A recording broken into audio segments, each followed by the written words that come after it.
चारी दिशांनी असंख्य नाती नजरेला पडती. शब्दरूपाने कथांमध्ये ती अलगद येऊनी रुजती.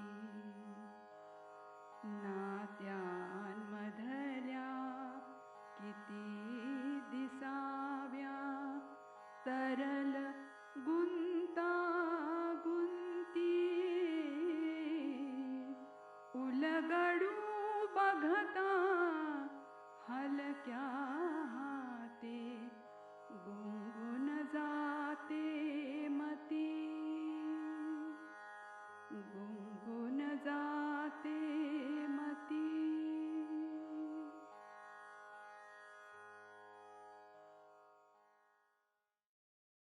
कथा गुंता. लेखन आणि वाचन डॉक्टर अनघा केसकर. सुजितला आवडतात म्हणून भारतातून येताना आठवणीने आणलेले गोडेवाल अलकानं मोड आणून ठेवले होते. टी व्ही पाहता पाहता ते सोलायचं काम हातानं चाललं होतं. संध्याकाळी सुजित मेघना परत यायच्या आधी स्वयंपाक तयार करून त्यांना चकित करायचं होतं. कशाला एवढे कष्ट घेतेस ग आई, असं सुजितचं प्रेमळ रागावणं ऐकायचं होतं. आणि मेघनाच्या बोलक्या डोळ्यातून सहज प्रकट होणारी किती करता तुम्ही आई आमच्यासाठी, अशी कबुली मिळवायची होती. अविनाश तिथेच कपड्यांना इस्त्री करत होता. फोनची घंटा वाजली. ओले हात पेपर नॅपकिनला टिपत अलकानं फोन उचलला. हॅलो, अलकाताई आहेत का? पलीकडून कोणीतरी विचारत होतो. हां, मीच बोलते. आपण? मी मी मी वीणा कुलकर्णी मुंबईहून बोलते. हे वाक्य ऐकलं आणि अलकानी अवंढा गिळला. तिच्या कपाळावर एक आठी आली. हो, काय काम काढलेत आत्ता? थोडंसं उपहासानेच तिने विचारलं. नाही, एक विनंती करायला फोन केला. आणि खरं म्हणजे हा असा फोन करायचा मला काहीही हक्क नाही आहे हे मला कळतंय, तरीही मी हे धारिष्ट केले. एक मिनिट.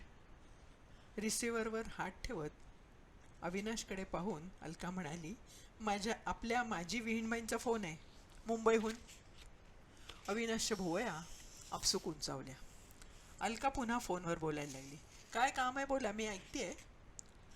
अहो, इकडे थोडी पंचायत झाली आहे. काय झालं, गेल्या आठवड्यात त्यांना हॉस्पिटलमध्ये ॲडमिट केलं आहे. त्यामुळे कुणाला? नानांना? काय झालं आहे? सिरियस तर नाही ना काही? अलकानं आपला अलिप्तपणा सोडून एकदम विचारलं. अहो, हार्ट प्रॉब्लेम आला आहे. बहुधा बायपास सर्जरी करावी लागेल असा डॉक्टरांचा कयास आहे. आणि तुम्हाला ठाऊकच आहे, ह्यांना डायबिटीस आहे. त्यामुळे शुगर लेवल कंट्रोलमध्ये आल्यावरच ऑपरेशनचं ठरवता येईल. अरे बापरे. पण मग तुम्हाला सुजितकडून कळलं आहे का काही? अहो, रेखाचे दिवस भरत आलेत. ती तिथेच अमेरिकेत असते. खरं म्हणजे मी गेल्या शनिवारी इथून निघणार होते यायला. नंतर मग मी तिकीट पोस्टपोन करून घेतलं. पण आता ऑपरेशन म्हटल्यावर सगळंच अवघड झालं आहे. रेखाच्या सासूबाईही अडकले आहेत तिच्या घरात. ओ, मग आता? अलकानं विचारलं. अहो, तुम्हाला आम्ही चांगलं ओळखतो. तुम्ही गैरसमज करून घेणार नाही, रागावणार नाही अशी खात्री वाटली म्हणून मी फोन केला आहे. माझी विनंती अशी आहे, प्लीज तुम्ही रेखाकडे 8-15 दिवस पाहाल का? अहो, कितीही धीटपणाचा आव आणत असली ना तरी ते भयंकर घाबरटे. शिवाय आता तिचं वयही लहान नाही आहे ना. त्यात नानांना बरं नाही म्हटल्यावर तर फारच खचल्यासारखी झाली आहे.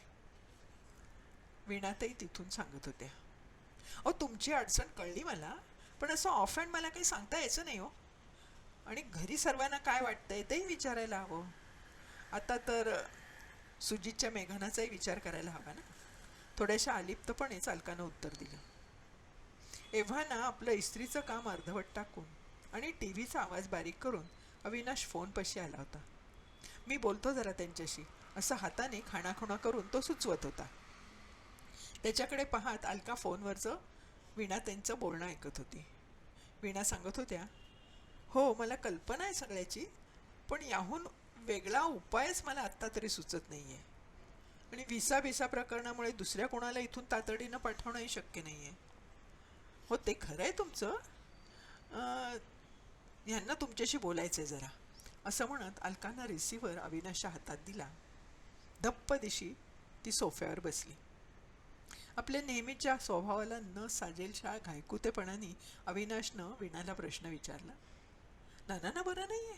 काय होतं हो त्यांना? पलीकडच्या बाजूनी मग वीणानं पुन्हा एकदा सगळ्या गोष्टी अविनाशला ऐकवल्या.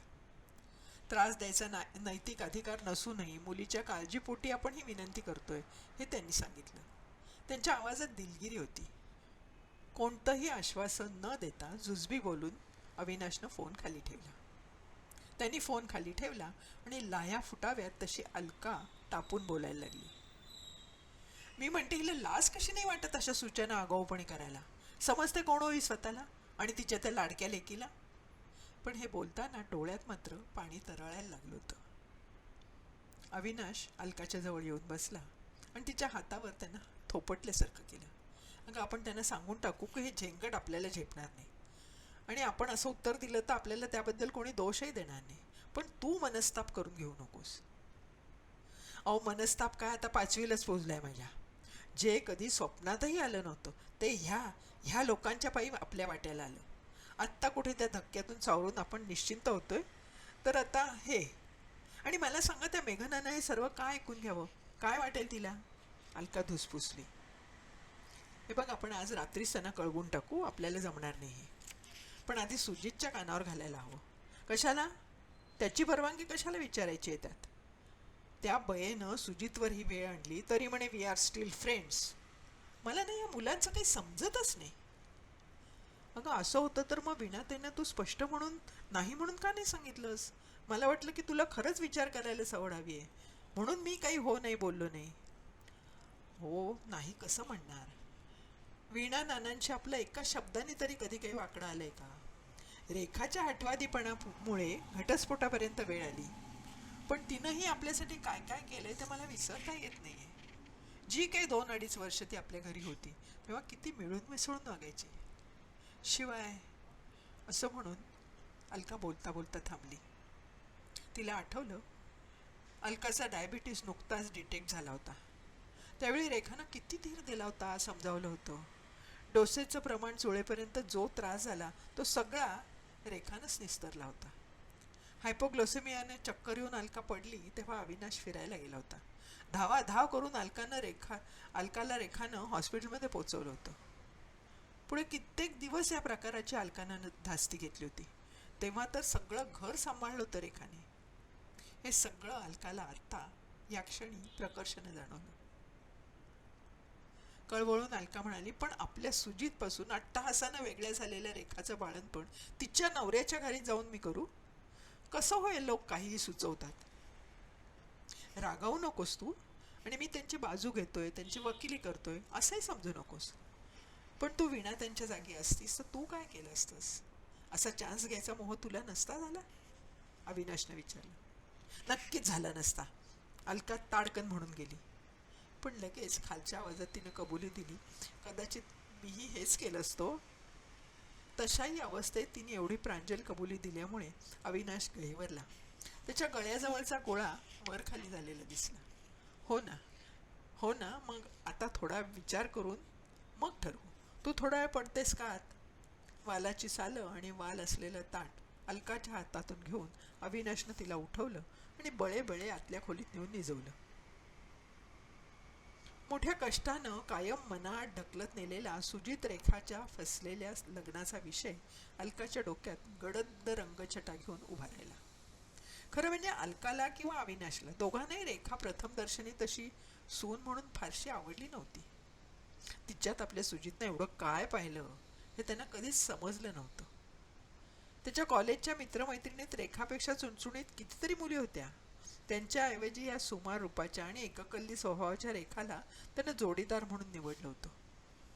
अविनाशनं मित्रत्वाच्या नात्यानं सुजितला समजायचा प्रयत्न केला होता, पण तो त्याच्या निर्णयाशी ठाम होता. अलकानं आपली सर्व निराशा लपवून त्या दोघांना समजावून घेतलं होतं. दोघांचं एकमेकावर प्रेमच आहे म्हटल्यावर मात्र कोणीच त्यांना विरोध केला नव्हता.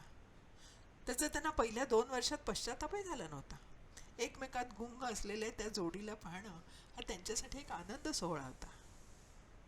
लग्नानंतर रेखाला सर्वांनी घरात सामावून घेतलं होतं. तिचा घरातला वावर, त्या दोघांचे छोट्या छोट्या गोष्टीत चालणारे वाद, लाडीक रुसवे फुगे, सगळंच त्या घरात नवचैतन्य निर्माण करणार होतं.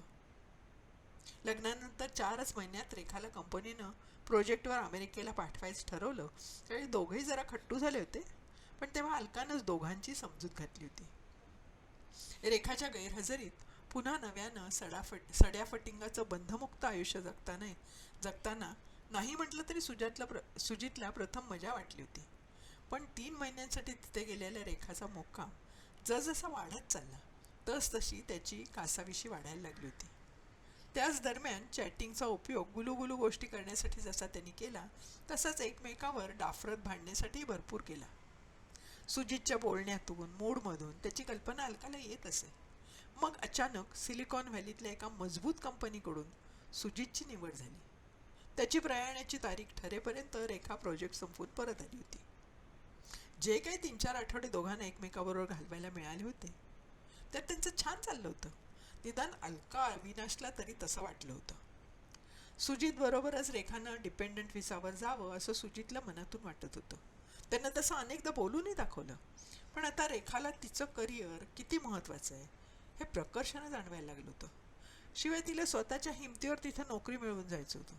त्यामुळे पुन्हा एकदा शीतयुद्धाप्रमाणे अबोल तणातणी सुरू झाली. अलका अविनाशने दोघांनाही समजावायचा, सहजीवनात तडजोडीची असलेली अपरिहार्यता सांगायचा प्रयत्न केला होता. पण तो सर्वस्वी त्यांच्या दोघांचा प्रश्न आहे असं सुजित रेखानं त्यांना ठणकावून सांगितलं होतं. त्यामुळे नुसतं पाहत राहण्याखेरीज त्यांच्या हातात काहीच राहिलं नाही. सुजित सॅन होजेला जाऊन 2 महिने झाले होते आणि त्याचवेळी रेखाच्या अवस्थेची कुणकुण अलकाला लागली. सर्व काळजी घेऊनही दैवी इच्छेनुसार जर नवा जीव जगात येऊन पाहत असेल तर त्याचं आनंदानं स्वागत करावं हे आपल्या आईवडिलांचं आणि सासू सासऱ्यांचं म्हणणंही रेखानं धुडकावून लावलं होतं. सुजितनंही 7 समुद्रापलीकडून तिला पाठिंबा दिल्यानं हे दोघे वैतागले होते. त्यांचे कुठलेच प्रश्न कौटुंबिक नसून त्यांचे स्वतःचे खाजगी असे प्रश्न आहेत. हे अलका अविनाशच्या पठडीत बसणारं नव्हतं. त्यानंतर 6 महिन्यातच रेखानं घटस्फोटाचा पर्याय सुजित पुढे ठेवला होता. आमचं दोघांचं जुळणं अवघड आहे, आमच्या आचार विचारात कमालीचा फरक आहे अशी कारणं देत आणि कोणाच्याही मध्यस्थीचा सल्लामसलतीचा प्रयत्न शांतपणे हाणून पाडत रेखा कंपनीनं दिलेल्या फ्लॅटवर राहायला गेली होती. मूल होऊ न देण्याच्या रेखाच्या आग्रहाला सुजितनं का संमती दिली असावी हे अलकाला आता कळलं होतं. पण तरीही समजा त्यावेळी मूल झालं असतं तरी असं घटस्फोटापर्यंत जाणं त्यांनाच रुचलं नसतं असं आजही कधी कधी अलकाच्या मनात यायचं. 2 हुशार, आपापल्या परीनं चांगली उमदी असलेली माणसं एकत्र आली की काय होतं ह्यांना?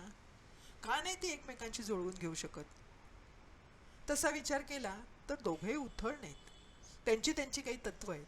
जगातल्या चांगुलपणावर त्यांचा विश्वास आहे. देवावर श्रद्धा आहे आणि मूल्यांचा ते आदर करतात. मग नेमकं कुठे आणि काय बिघडत गेलं? नेहमीप्रमाणे ह्या प्रश्नाशी येऊन अलकाचे विचार थांबले. ह्या विचारांना आता काहीच अर्थ नव्हता, किंबहुना कधीच काही अर्थ नव्हता. पण तरीही हे नवे प्रवाह फक्त काठावर बसून न्याहाळणं अलका अविनाशला शक्य होत नव्हतं. सुजित रेखानं तो त्यांचा वैयक्तिक प्रश्न असल्याचं 100दा सांगू नये त्याचा मनस्ताप दोघांच्याही पालकांना भरपूर झाला होता. रेखा सुजित पुन्हा नव्या जोडीदारासह रमले तरी अजूनही होत होता. रात्रीची जेवणं झाल्यानंतर अविनाशनं सुजित मेघनाशी बोलायचं ठरवलं. एकदा वाटत होतं की सुजितला बाजूला नेऊन त्याच्याशी एकट्याशीच बोलावं की काय. ते थोडं कमी अवघड झालं असतं. पण मग वाटलं मेघनाचा कल आत्ताच पाहणं जास्त योग्य होईल आणि म्हणून त्यांनी विषय काढला. सुजित, तुला काही सांगायचं आहे. आम्ही दोघंही जण ना आज जरा डिस्टर्ब आहोत. अविनाशने सांगितलं. काय झालं? सुजितचा काळजी भरला प्रश्न. आज वीणा त्यांचा मुंबईहून फोन आला होता. नानांची बायपास सर्जरी करावी लागणार आहे असं त्या म्हणत होत्या. अरे, त्यांच्यासारखा एवढ्या वक्तशीर संयमी सय्यद माणसाला heart trouble? Hard to believe, Sujit म्हणाला. आम्हालाही आश्चर्य वाटलं, वाईटही वाटलं, पण त्यामुळेच आम्ही गोंधळलो आहोत रे. आता मेघनाही हातातलं काम थांबवून अविनाशकडे पाहायला लागली. तुला माहीत आहे, रेखाच्या बाळणपणासाठी वीणा ते इथे यायच्या होत्या हे? अविनाशने विचारलं. माहीत नव्हतं, पण कल्पना होती. म्हणजे रेखा प्रेग्नंट आहे कळलं होतं मला. गेल्या बुधवारी आम्ही चॅट केलं होतं. शी इज कीपिंग फाईन. का असं का विचारलं?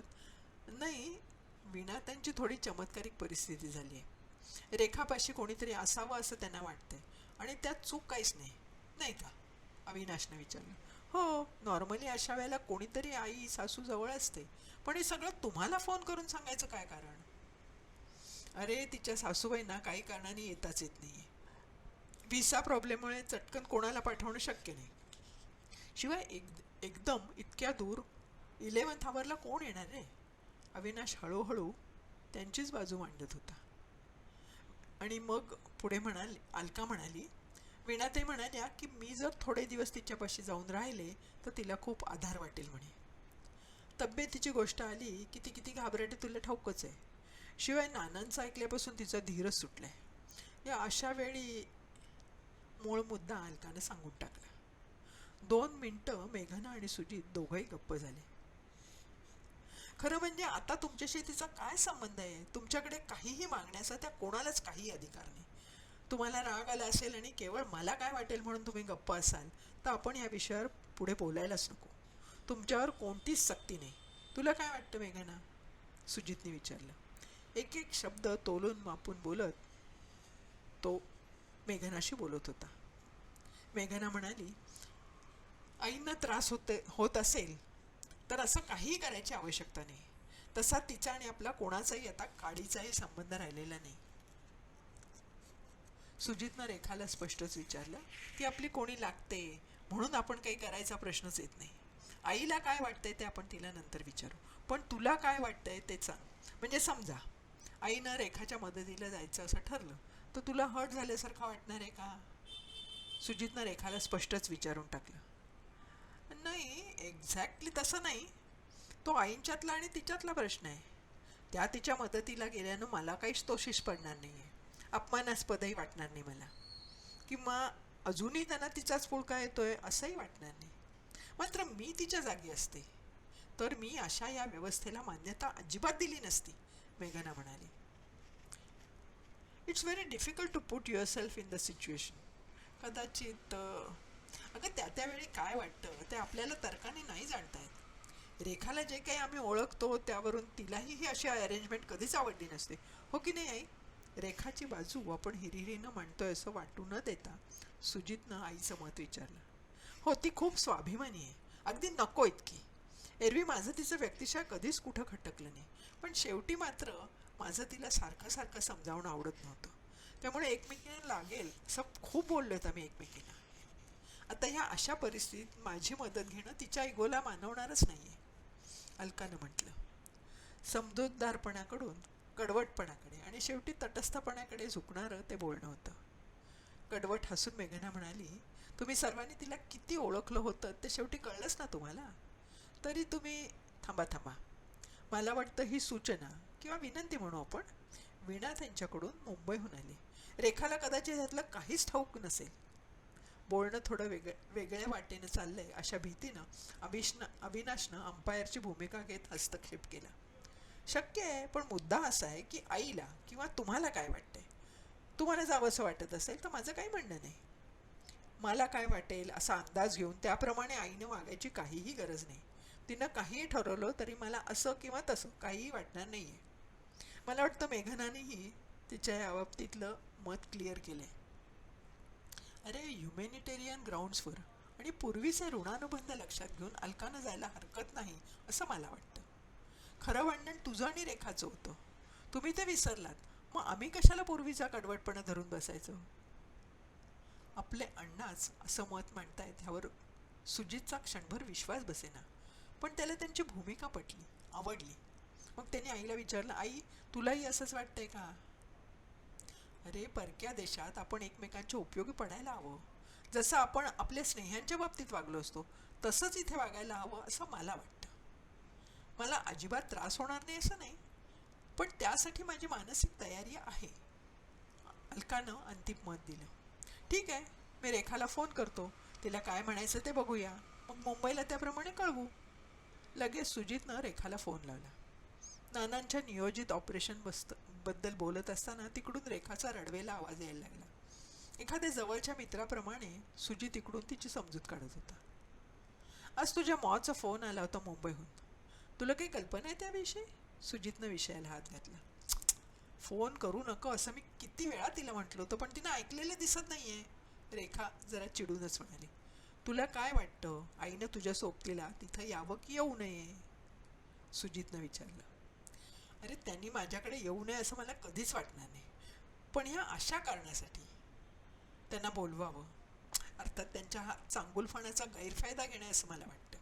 आणि म्हणून मॉनं अशी घालूच नये असं मी तिला हजारदा बजावलं होतं.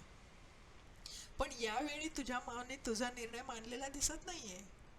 हे बोलताना सुजितच्या बोलण्यातून त्याचा आकस चटकन डोकावला आणि ह्यावेळी ह्या शब्दांनी निर्देशित केल्या गेलेल्या त्या वेळेच्या निर्णयाची त्याला आणि अलका अविनाश यांना जाणीव झाली.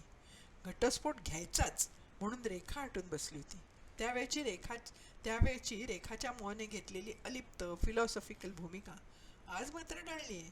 हे सुजितला अप्रत्यक्षपणे सुचवायचं होतं. ज्यावेळी सुजितसह बाकीचे सर्वजण विवाह विच्छेद टाळावा यासाठी धडपडत होते, त्यावेळी जगातली सर्वात सुज्ञ विचारी व्यक्ती म्हणजे रेखा असा पवित्रा घेऊन तिच्या माहेरच्यांनी दाखवलेला तटस्थपणा अलका अविनाशनं फार लागला होता. त्या जखमेचे व्रण सहजासहजी बरे होण्यासारखे नव्हते. त्यामुळे सुजितच्या या स्पष्ट बोलण्यानं त्या दोघांनाही बरं वाटलं. कमॉन सुजित, माझ्या इतकं तू मला ओळखत नाहीस. तिनं तुमच्या कोणावर कसलीही सक्ती केली नाही असं मला वाटतं. नानांच्या आकस्मिक दुखण्यात ते खूप खचले.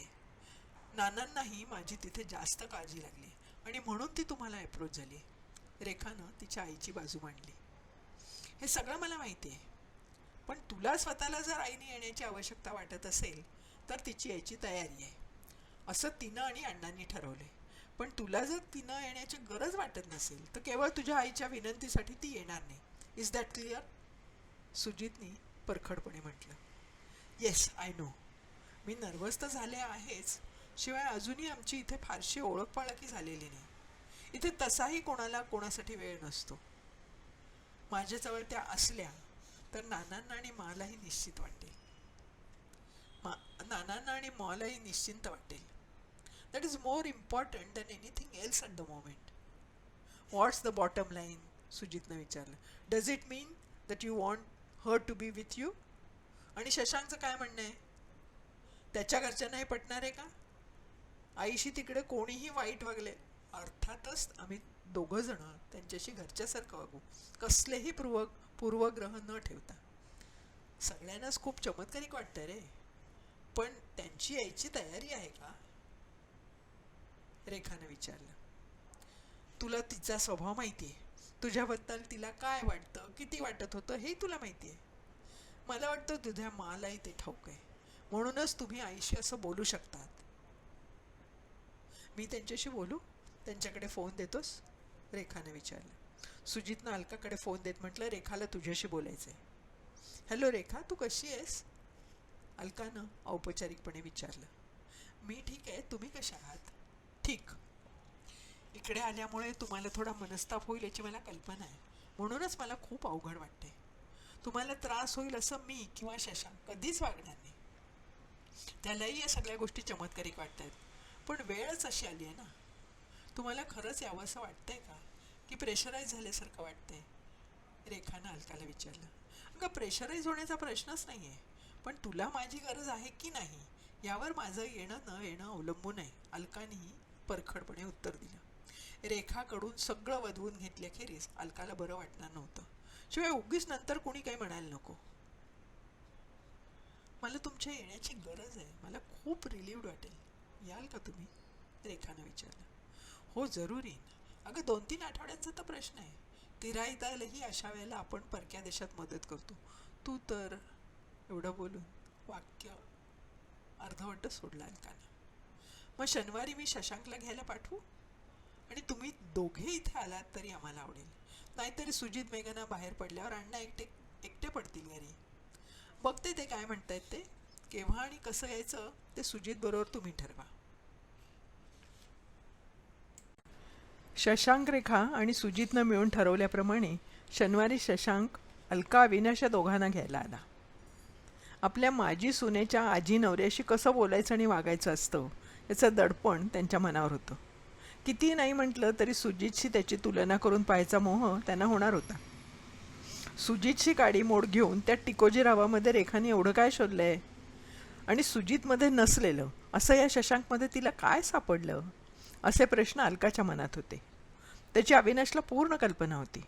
म्हणूनच रेखानं मनापासून सुचवलं म्हणून अलकाला एकटं जाऊ देण्याऐवजी त्यांनाही बरोबर जायचं ठरवलं होतं. प्रेम, राग, जिव्हाळा, अलिप्तपणा, योग्यायोग्यतेचा विचार, चांगल्या वाईटाची निवड अशा परस्पर विरोधी भावनांमुळे तिथे राहताना अलका बेजार होणार होती. अशावेळी तिला अविनाशच्या सोबतीने नक्कीच खूप गरज होती. शशांकला भेटल्यावर मात्र त्याच्याविषयी अकारण मनात ठुसठुसणारे आकस अलकाच्या मनातून कमी झाले.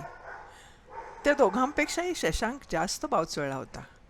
आपल्या बायकोच्या माजी सासू सासऱ्यांना कसं हाताळायचं, ते आपल्या उपयोगी पडण्यासाठी येत असताना कृतज्ञता कशी आणि किती व्यक्त करायची, असे प्रश्न त्याला सतावत होते. ते त्याच्या वागण्यातून डोकावत होते.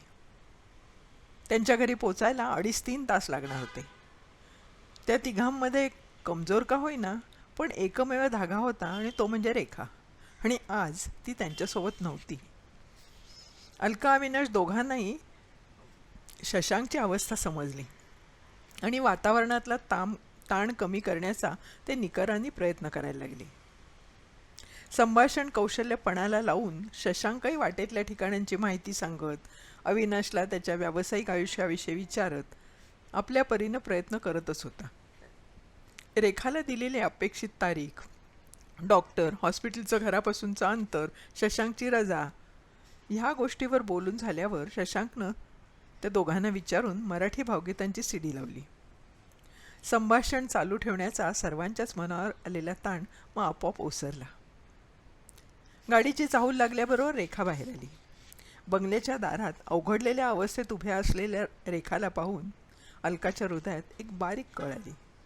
जर सगळं ठीक असतं तर आज ही सुजितच्या दारात अशी उभी असती, असा जर तरचा नकोसा विचार तिनं बळेच दूर सारला. रेखा दोघांच्याही पाया पडली. अलकाला तर तिनं चक्क मिठी मारली. थँक्स, तुम्ही आलात म्हणून खूप बरं वाटलं. नानांना मॉनं सांगितल्यावर तर त्यांची काळजी खूप कमी झाली आहे. तुमचे हे उपकार आम्ही, ती बोलायला लागली. अविनाशनं तिचं वाक्य अर्ध्यातच तोडलं आणि हसत हसत विचारलं, आम्हाला काही चहा बिया मिळणार आहे की नाही, का नुसतंच बोलत बसणार होत आपण दारात? भाऊक होणारं संभाषण अशा रीतीनं अविनाशनं आवर्त घेतलं. 2 दिवसात अलका, अविनाश रेखाकडे रुळले. घरच्यासारखं राहिल्याशिवाय रेखाच्या उपयोगी पडता येणं शक्य नव्हतं. त्या दोघांनी नव्या बाळाच्या स्वागताची जय्यत तयारी केली होती. कौस्तुभ असं त्याचं नामकरण ही करून त्याची खोली, कपडे सगळं तयार ठेवलं होतं रेखानी आणि शशांकनी. स्वयंपाकघरातल्या सगळ्या गोष्टी रेखानी अलकानं दाखवून दिल्या. भारतातल्यासारखा 4 ठाव स्वयंपाक करण्याची प्रथा त्यांनी केव्हाच मोडीत काढली होती. तेव्हा अलकानंही उगाच दगदग करू नये असं दोघांनीही अलकाला बजावलं. पण त्याचबरोबर अलकाला किंवा अण्णांना जे हवं ते करायला संकोचायचं नाही, हेही रेखानी आणि शशांकनीही बजावून सांगितलं होतं. हिंदी मराठी सिनेमांच्या कॅसेट्स त्यांच्यासाठी ठेवल्या होत्या. त्यांना आवडतं म्हणून चीज, आईस्क्रीम, चॉकलेट्स, ज्यूस यांची जंगी बेगमी केली होती, जेणेकरून त्यांना इथे उपऱ्यासारखं वाटू नये अशी ते सर्वतोपरी काळजी घेत होते. सुजित मेघांना अधूनमधून रात्री फोन करून त्यांची चौकशी करत होते. वीणाला फोन करून रेखा सर्व कळवत होती. मधले काही दिवस पुसल्यासारखे झाले होते. जणू त्या 2 कुटुंबात कुठला बेबनाव कधी झालाच नव्हता. जणू ते कोणे एकेकाळी एकमेकांशी विवाहामुळे जोडले गेलेलेच नव्हते. वेळ यायला लागल्यावर जोडीदारानं बरोबर असावं ही अमेरिकेतली प्रथा अलकाला माहीत होती. तरीही रेखाला धीर द्यायला पोक्त, अनुभवी आधार म्हणून अलकानं जायचं ठरवलं होतं. रेखानंच तसं बिचकत सुचवलं होतं. फारसा त्रास न होता नवाजी जगात आला. लगेच ही बातमी दोन्हीकडच्या आजोबा आजींना कळवली गेली. फोटो काढून त्याची कार्ड बनवून आप्तेष्टांना, मित्रमंडळींना इंटरनेटवरून पाठवली गेली. शशांक उत्साहानं सगळं करत होता. बाळालाही छान उचलत होता. आता आपला त्रास संपला अशा गोड गैरसमजात असलेल्या रेखाला पदोपदी हजारी अडचणी यायला लागल्या. अगदी बाळाला पाजायचं कसं इथपासून ते त्याला गुंडाळायचं कसं, शांत करायचं कसं, इथपर्यंत सगळ्याच गोष्टी नवीन होत्या तिच्यासाठी. वेणा संपल्या तरी शरीरातले वेगवेगळे अवयव थकव्यानी आणि वेदनानं स्वतःचं अस्तित्व जाणवून देत राहतात हे कुठल्याच पुस्तकात तिनं वाचलं नव्हतं. त्यामुळे ती गोंधळून गेली. घाबरत घाबरत अलकानं तिनं शंका विचारली. सर्वांनाच असं होतं आणि त्यात काळजी करण्यासारखं नाही म्हटल्यानंतर तिचा जीव भांड्यात पडला. त्या रात्री रेखाच्या सोबतीला अलका थांबली होती. बाळाला शेजारी ठेवून शांतपणे डोळे मिटून पडलेल्या रेखाला पाहून अलकाला वाटलं की ती झोपली. पण जरा निरखून बघितलं तर तिच्या मिटल्या डोळ्यांच्या कोपऱ्यातून पाणी ओघळत होतं. काय झालं? पोटात फार दुखतंय का? तुला कसली भीती वाटते का? तिच्या शेजारी बसत डोक्यावरून हात फिरवत अलकानं विचारलं. रेखानं नकारार्थी मान हलवली आणि डोळे उघडून अलकाकडे पाहिलं. मग काय झालं? आईची आठवण येते का तुला? हो बघा ना हो, दोन्हीकडचे आजोबा आजी असून कौस्तुभला पाहायला एकही जण इथे नाही. तुम्हाला दोघांना मात्र उगीचच त्रास होतोय. शेवटचं वाक्य बोलताना रेखाचे डोळे घळघळायला लागले. त्या डोळ्यात अपराधी भावना होती. जणू ती मूकपणे म्हणत होती, मी हे सगळं सुख तुम्हाला नाकारलं. हेच सगळं तुम्ही तुमच्या नातवंडांसाठी करत असतात तर मला असं अपराधी वाटलं नसतं. रेखाच्या काही तासांपूर्वीच्या वेदना, तिचं भिजल्या पाखराप्रमाणे भासणारं बावरलेपण जवळून पाहिलं नसतं तर कदाचित अलकानं रेखाला यावर काहीतरी सुनावलं असतं कडकपणे. पण तिच्या डोळ्यातल्या त्या मूक आक्रंदनाकडे सहानुभूतीपूर्वक दुर्लक्ष करत अलका म्हणाली, तूही पूर्वी आमच्यासाठी थोडं नाही केलंस ग. माझ्या आजारपणातलं आठवतंय ना तुला? आणि हे असं बोलायचं नाही हे आपलं आधीच ठरलंय, हो ना? त्रास करून घेतला ना तर दुधावर परिणाम होतो बरं. बाळंतिणीनं असं रडू नये, रात्री अपरात्री तर मुळीच रडू नये. अशा बिनतोड युक्तिवादानं अलकानं तिला गप्प केलं तरी नंतर कितीतरी वेळ अलकाला पूर्वीचे दिवस आठवत राहिले. डायबिटीस आहे हे कळल्यावर ती किती नर्व्हस झाली होती. त्या काळात अविनाश इतकंच रेखानं तिला सांभाळून घेतलं होतं. औषधाचा डोस ठरेपर्यंत जे गोंधळ चालले होते त्यात आलेल्या अंधारीच्या वेळी धावाधाव करून रेखानं तिला हॉस्पिटलमध्ये हलवलं होतं ते पुन्हा एकदा आठवलं. हायपोग्लायसेमिया याविषयीची माहिती इंटरनेटवरून काढून तिला वाचायला दिली होती रेखानं. अलकाच्या बिनपुडाच्या अनेक शंकाकुशंकांना न रागावता उत्तरं दिली होती. अलकाच्या पर्समध्ये कायम गोळ्या चॉकलेट असावी असा दंडक तिनंच सुरू केला होता. एकूणच फार समजुतीनं त्या धक्क्यातून अलकाला तिनं बाहेर काढलं होतं. ते सगळं आत्ता अलकाला आठवत राहिलं. तिसऱ्या दिवशी रेखा कौस्तुभ घरी आले. त्या दिवशीची गोष्ट. शशांककडे 2-4 ऑफिसातले दोस्त आणि त्यांच्या बायका स्वागतासाठी आल्या होत्या. स्वागताच्या तयारीत शशांकला अविनाशनं खूप मदत केली होती. अलकानं दारात फुलांची रांगोळी काढून औक्षणासाठी तबक तयार ठेवलं होतं. ड्रॉइंग रूममध्ये रंगीत कागद, माळा, फुगे लावून घर सजलं होतं. शशांकनं भारतीय दुकानातून मिठाई आणली होती. व्हेजिटेबल बिर्याणी, भाज्या आणि रोट्या मागवल्या होत्या. अरे बाळंतिणीला हे असं ओशट मसालेदार पदार्थ कसे खाऊ घालायचे? या अलकाच्या प्रश्नाला अविनाशनं खाजगीतच उत्तर दिलं होतं, आपण त्यात लक्ष घालायचं कारण नाही. पाहिजे तर नुसती माहिती म्हणून काय खायचं असतं काय खायचं नसतं हे त्यांच्या कानावर घाल, पण त्यांचं ते ठरवतील. उगीच त्यांच्या आईवडिलांची जागा आपण घ्यायचा प्रयत्न करायचा नाही आहे. ही एक स्टॉप गॅप अरेंजमेंट आहे, लक्षात येतं आहे ना तुझ्या? अविनाशनं तिला समजावलं. अलकाचा चेहरा थोडा गोरामोरा झाला. ते पाहून अविनाशनं सावरून घेतलं. अगं हल्ली आईवडीलही जास्त काही सांगायला जात नाहीत मुलांना. मेघना सुजितना तरी आवडणार नाही का आपण असं काही सांगितलेलं? नाही ना, कदाचित त्याचा सराव करायची आपल्याला संधी दिली असेल देवानी. कसं बोललीस? आपण कुठेही फार गुंतायचं नाही, पण तरीही कोरडंही राहायचं नाही. अलका म्हणाली, ओल्या आईचं हळवेपण आणि नवजात बाळाचं निरागसपण कोरडं राहूच देत नाही हो. सगळे राग, लोभ, हवे दावे या सर्वापेक्षा अगदी वेगळं असं काहीतरी आतून फुलून येतं नाही का? आणि मुख्य म्हणजे आज त्यांना आपल्या मानसिक आणि व्यावहारिक आधाराची गरज आहे हे इतकं प्रकर्षानं जाणवतं की. एवढं बोलून तिने वाक्य अर्धवट सोडलं आणि पुढे म्हणाली, 2 दिवसात इतका लळा लावतात नाही पोरं. अविनाश म्हणाला, आणि तसा विचार केला तर आपण कौस्तुभचे कोण? मग त्यांच्या प्रत्यक्ष आजोबा आजींना. एवढंच बोलून अविनाश थांबला. तेवढ्या त्या अर्ध्यामुर्ध्या शब्दातूनही त्याच्या भावना अलकाला समजल्या. सगळं घर आता कौस्तुभ भोवती फिरत होतं. त्याच्या नॅपीज, त्याची पावडर, साबण, क्रीम्स आणि इवले कपडे. एखाद्या कचकड्याच्या भावलेला हाताळावं तसं कौस्तुभला हाताळणारे रेखा शशांक 4 दिवसात सराईताप्रमाणे त्याला टबमध्ये अंघोळ घालायला लागले. कौस्तुभ तसा रडका नव्हता, पण कधीतरी चवताळल्यासारखा किंचाळून उठायचा. मग दोघेही हवालदिल होऊन आळीपाळीनं त्याला गप्प करायला बघायचे. शेवटी अलकाकडे देऊन टाकत. कधी नुसतं साडीमध्ये गुंडाळलं की स्वारी शांत, तर कधी नॅपी बदलायला उघडं केलं की गप्प. त्याची तंत्र आपल्याला हळूहळू समजतील अशी रेखा आणि शशांकला खात्री वाटायला लागली. बघता बघता 10 दिवस झाले. सुजित मेघनाचा फोन आल्यावर शशांकनं त्यांना घरी यायचं आमंत्रण दिलं. नाही, आई अण्णांना न्यायच्या वेळेला येऊ ना आम्ही, असं आश्वासन त्या दोघांनी दिलं. आता रुटीन व्यवस्थित सुरू झालं होतं. इथल्या प्रथेप्रमाणे रेखा 5व्या दिवशी वावरायला लागली होती. तिला तसं वावरताना पाहून अलकाला कधी कधी वाईट वाटायचं, पण ती गप्प राहायची. आपल्यावरचा कामाचा बोजा कमी व्हावा म्हणून ती जास्त वावरते हे समजलं तरीसुद्धा, कारण अलका तरी किती दिवस पुरणार होती ना त्यांना. शशांकच्या मावशींना व्हिसा मिळाल्याचं कळलं. आता शक्यतो लवकरच्या फ्लाईटनं त्या येणार होत्या. शशांकची रजा संपायच्या आत ते येऊ शकतील असं दिसत होतं. त्या येण्यापूर्वीच आपला तिथला मुक्काम हलवायचा बेत अलका अविनाशनं केला. रेखानं किंवा शशांकनं आणखी राहण्याची गळ घातली नाही. अण्णांसाठी एक छानसा पुलोवर आणि घड्याळ शशांकनं स्वतःच्या पसंतीनं आणलं. अलकासाठी वस्तू आणताना मात्र त्याला काही उमगेना. मग त्यानं सेंट्स आणि 2 छान पुस्तकं आणली.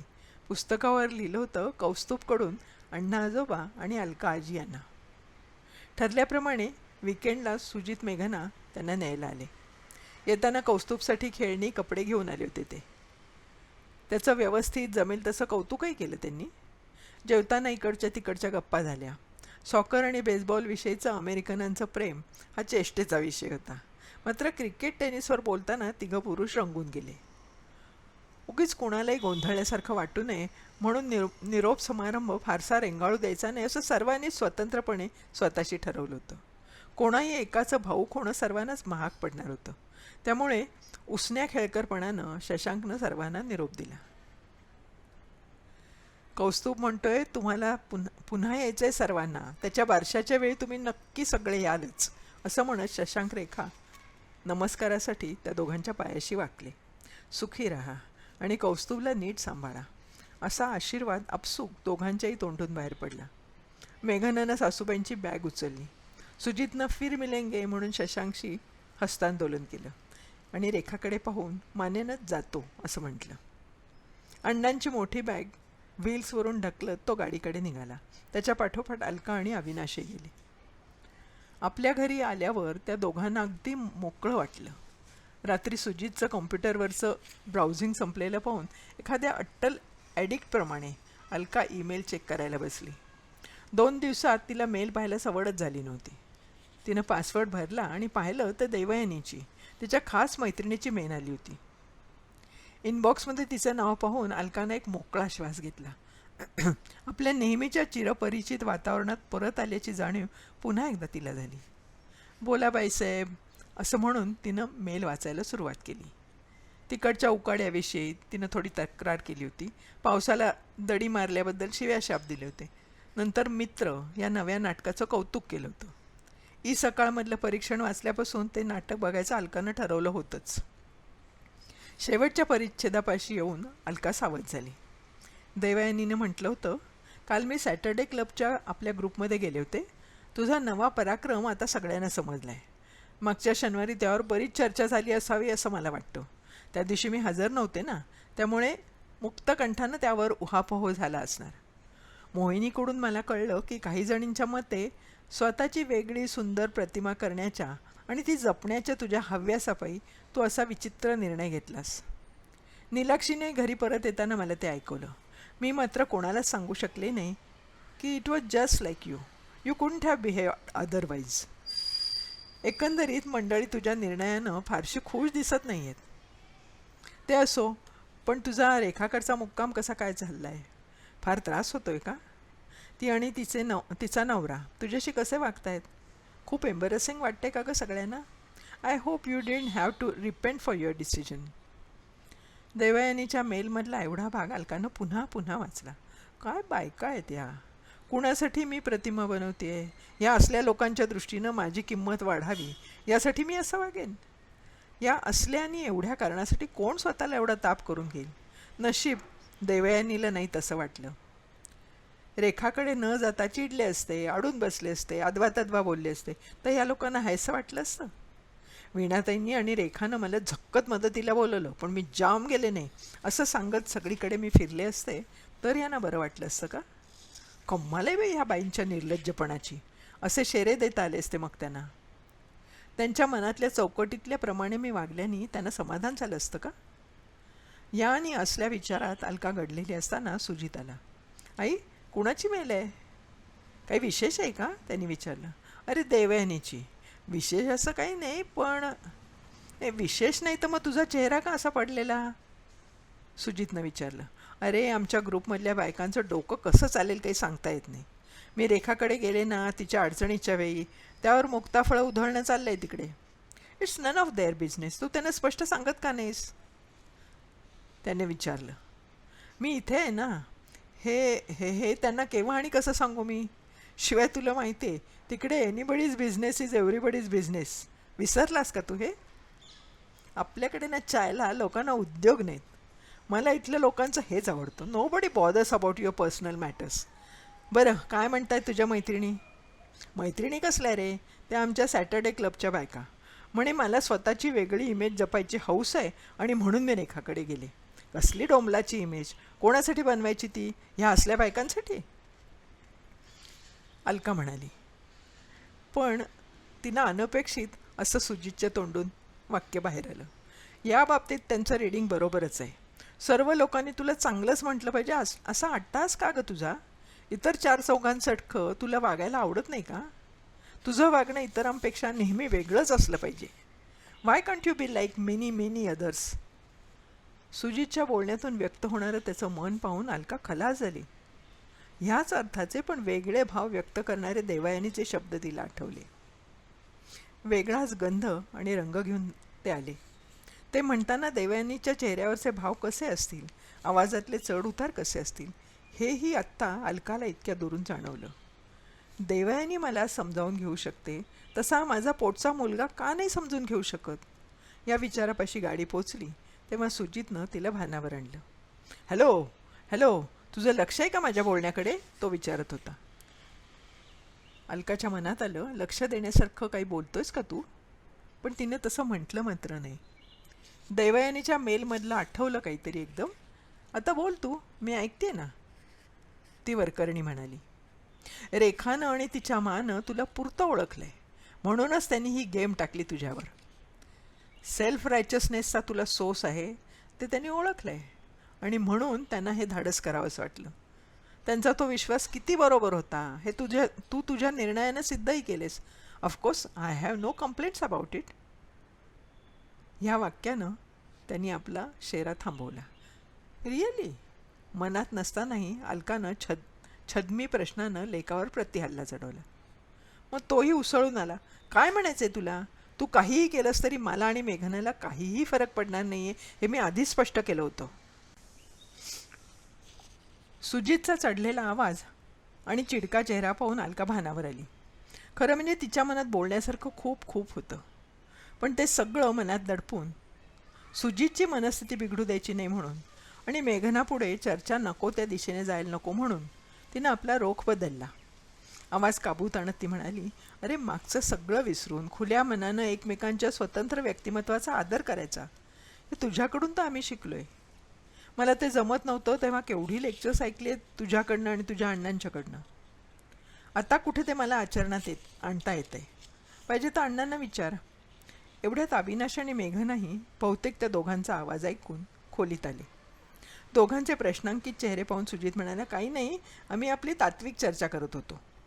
देवयानी मावशीनं कळवलंय की आई आपली स्वतःची वेगळी प्रतिमा जपण्यासाठी रेखाकडे गेली असं त्यांच्या काही मैत्रिणींना वाटतंय आणि म्हणून आई जरा अपसेट झाली होती, सुजितनं सांगितलं. हे बोलणं मेघनासमोर होऊ नये ही अलकाची इच्छा ओळखण्याचा मनकवडेपणा सुजितपाशी नसला तरी अविनाशकडे होता. त्यानं सहजच मेघनाकडे पाहिलं. तिच्यात आणि सुजितच्यात काही अबोल संदेशवहन झालं. ते त्याला स्पष्ट वाचता आलं. मेघना आणि सुजित दोघांनाही अलकाच्या आगाऊ मैत्रिणीनं केलेलं अलकाचं मनोविश्लेषण पुरतं पटलं होतं.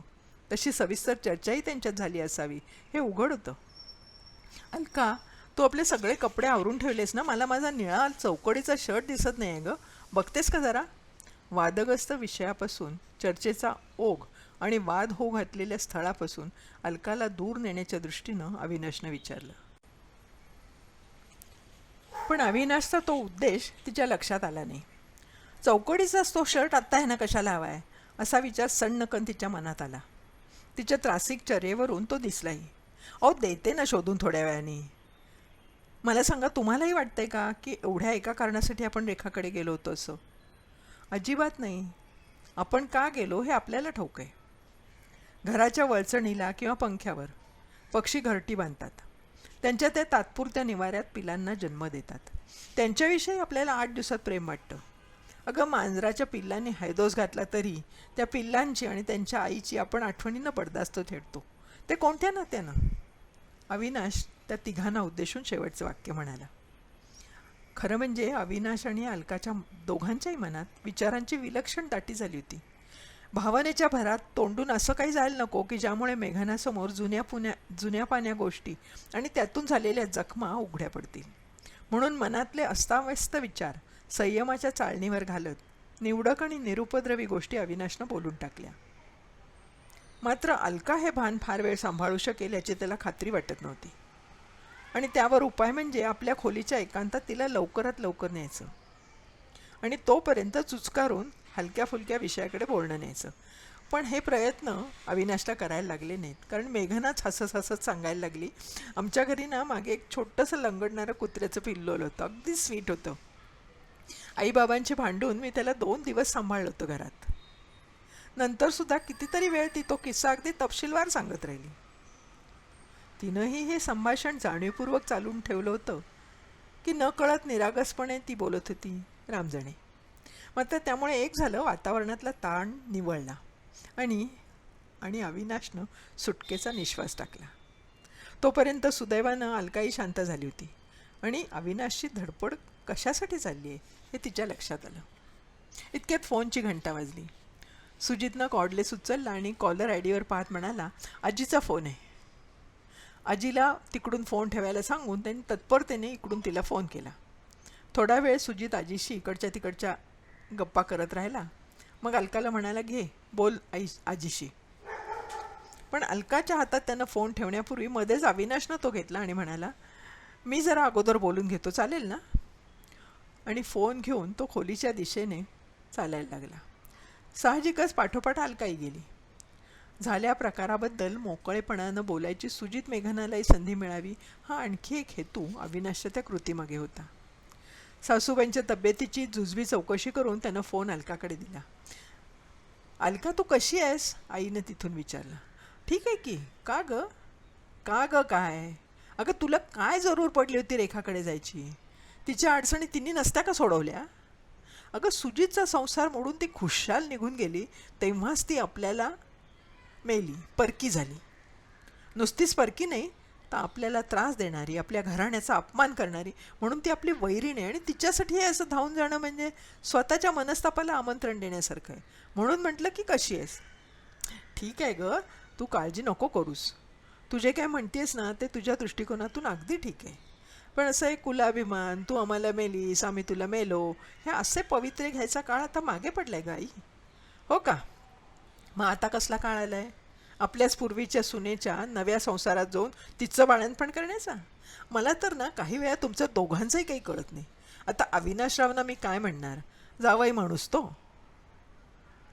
तिकडून आई ओरडतच होती. अलका म्हणाली, अगं, मला तरी सुजितचं वागणं सगळं कुठं समजतंय. हे बघ, आत्ता फोनवर मी काही स्पष्टीकरणं देत नाही, पण एवढं सांगते की ती दोघं आमच्याशी अतिशय छान वागली. आमच्या तिकडच्या संपूर्ण वास्तव्यात पश्चात्ताप वाटावं असं कधीही काहीही घडलं नाही. बाकी सगळं मी तिकडे आल्यावर बोलीन. आणि ह्या वाक्यानं अलकानं समारोप केला. पुढची बौद्धिक ऐकायच्या ती मूडमध्ये आत्ता मुळीच नव्हती. तिला आत्ता कोणाशीच काहीही बोलायचं नव्हतं. सुजित जर एकटा असता ना तर ती त्याच्याशी तासनतास वाद घालत राहिली असती. तुझ्यासारखं नातं संपवलं की लगेच आम्हाला विसरता येत नाही, झालं समाधान. किंवा म्हणाली असते, का रे, तू नातं जोड म्हटलंस की आम्ही नातं जोडायचं, तू नको जोडू म्हटलंस की आम्ही नाही जोडायचं, तू तोड म्हटलंस नात्याला की आम्ही तोडायचं. हे सगळं आहे काय? आम्हाला आमची म्हणून काही मतं नाहीत का? आणि काही ठरवण्याचा हक्क नाही? असं काहीतरी कितीतरी वेळ ते बोलत राहिले असते. पण आता तिला पटलं होतं की सुजितला सांगण्यासारखं तिच्याकडे काहीच नव्हतं. एका कागदामुळे दोन घरांची नाती जुळतात, हे जुने संस्कार अलकाची पिढी नव्या पिढीप्रमाणे विसरू शकत नव्हती. आणि तो कागद फाडला की नाती संपतात, पाटी कोरी होते, हे पचवू शकत नव्हती. असं नातं तुटलं की आपण एकदम एकमेकांचे शत्रू होतो, हे आईचं म्हणणंही अलका मानू शकत नव्हती. आणि नवा डाव सुरू झाला की सिलेक्टिव्ह मेमरीचा खेळ खेळत जुन्या डावातले रागलोप विसरायचे, हे सुजितचं म्हणणं किती अवघड वाटत होतं तिला. आणि तरीही त्या दोघांनी ते पचवलं होतं. हे पचवणंही कोणाला कार उचत नव्हतं. जर ती सुजितला आणि सुजित तिला पूर्णपणे समजून घेऊ शकत नव्हते, तर मेघना किंवा ग्रुपमधल्या बायका तिला कशा काय समजून शकणार? बराच वेळ ती गप्प राहिली आणि नंतर अविनाशनं म्हणाली, नातं संपलं तरी माणूसपणाचं असं काही नातं उरतंच ना दोघांच्यात. ते असतंच. तेच नातं आपण जपलं हे ह्या कोणालाच का कळत नाही आहे? तिने विचारलं. अगं मला कळतंय ना, तेवढं बास नाही आहे का? आणि हे बघ, घटकाभर असं धरून चालू की इतरांचं मत चांगलं व्हावं म्हणून तू हा निर्णय घेतलास, तरी त्यात वाईट काय आहे? किती जण ह्या एवढ्या कारणासाठी इतकी यातायात करतील? अविनाशच्या या युक्तिवादाकडे शांतपणे पाहत अलका बसून राहिली. मनातल्या मनात ती विचार करत होती, नेमका कोणासाठी मी हा निर्णय घेतला? माझ्या सोकॉल प्रतिमेसाठी? प्रतिमेसाठी हे बरोबर आहे, पण लोकांच्या मनातल्या माझ्या प्रतिमेसाठी नाही. माझ्याच मनातल्या माझ्या प्रतिमेसाठी जसं वागणं या परिस्थितीत मला योग्य वाटलं तसं मी वागले. आणि अविनाशनं त्यासाठी मला खळखळ न करता साथ दिली. आणि ते सर्वात महत्त्वाचं नाही आहे का?